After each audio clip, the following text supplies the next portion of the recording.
Now, Samsung Galaxy S25 Edge. It was teased at the Unpacked event, which you were at. Mm-hmm. We thought this was going to be called the S25 Slim. And as far as we know, Apple is also going to be releasing an iPhone 17 Slim. So it's kind of like Samsung's kind of stepping in and getting theirs out beforehand. But instead of calling it the Slim, they've called it the Edge. All right. Which kind of has a bit of a throwback to the was it the S7 Edge? Galaxy Yeah. S7 Edge, yeah. Yeah. So although there is no curves on the edges as far as we've seen. So they teased they had like the models on display, right? Yeah, they did. They had just one display section. It was the most crowded section you would find.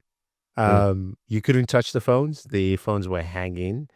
So it was look, but you can't touch. Yes, it was a bit of a madhouse. The phone, the back of the phone resembles like an iPhone 16. The camera module for sure. Yeah. That looks like it looks very much like the iPhone 16's camera module. A little bit of the Galaxy S24 as well. Like it's got like a weird mixed look to it, but it's a very thin device, to be fair. Like, the side profile really show you how thin the device really looks like. So that's very nice. Samsung hasn't said anything about the device whatsoever, other than it's coming soon. They're going to launch it. But bringing back the battery conversation you mentioned, this might be the time that Samsung is making that switch to. Well, here's the thing, because a lot of people I've been seeing online are saying, okay, so we've got this slimmer phone, which nobody asked for, but it's going to be apparently up to around 6.4 millimeters thin, right? Yeah. Now, the one item that takes the most space in a smartphone is, of course, the battery. So they're like, okay, so are you going to reduce the battery on a large size display screen, from what it seems, right? Mm-hmm. And that is a question, but maybe if they're going to be using silicon carbon for the S25 Edge, then they'll be able to fit in a bigger capacity battery in a smaller size, right?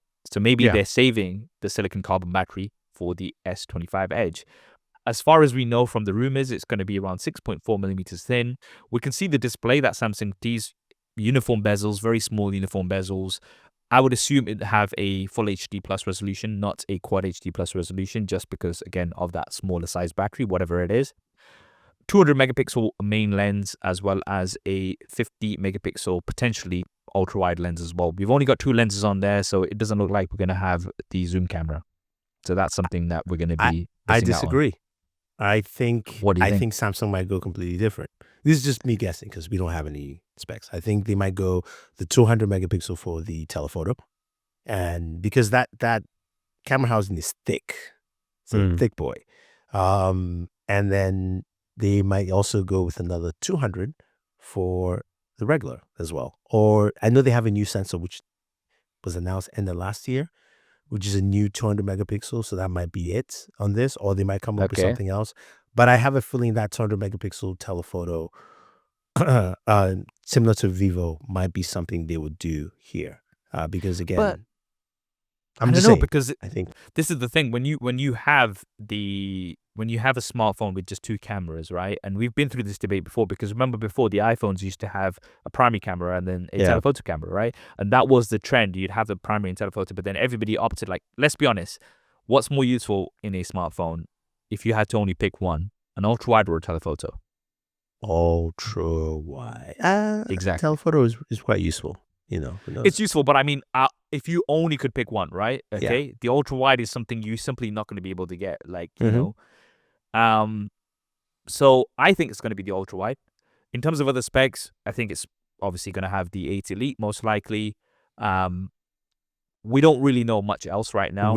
But would they have the 8 Elite for Galaxy, or would it be the rumored one?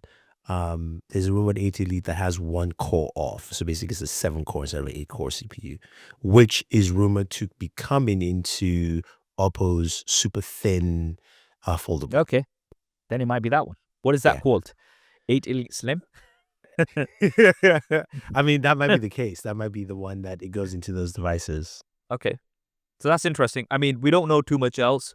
What's the rumored release date? Is it around I'm hearing April right now I on the leaks and mean, rumors.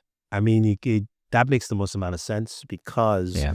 it's not going to coincide with the fold in the uh, Yeah. July, August, and we're getting the trifold as well, Hmm. this year. So you can't put the slim, the trifold, then the regular fold, and the flip all at once. I That's think too that much. April makes sense because January, so give it a bit of time, sell as many S25 series devices as you can, then release the Edge, and then Eh, you've got a bit of time before the Fold and stuff like that. mhm. Um, Again, we've seen what Samsung has shown, and we've also got some beautiful renders from our friend Technizo Concept, which you can see. So that's what we know about the S25 Edge so far. Let's see how it compares to the iPhone 17 Slim or iPhone 17 Air whenever that comes out.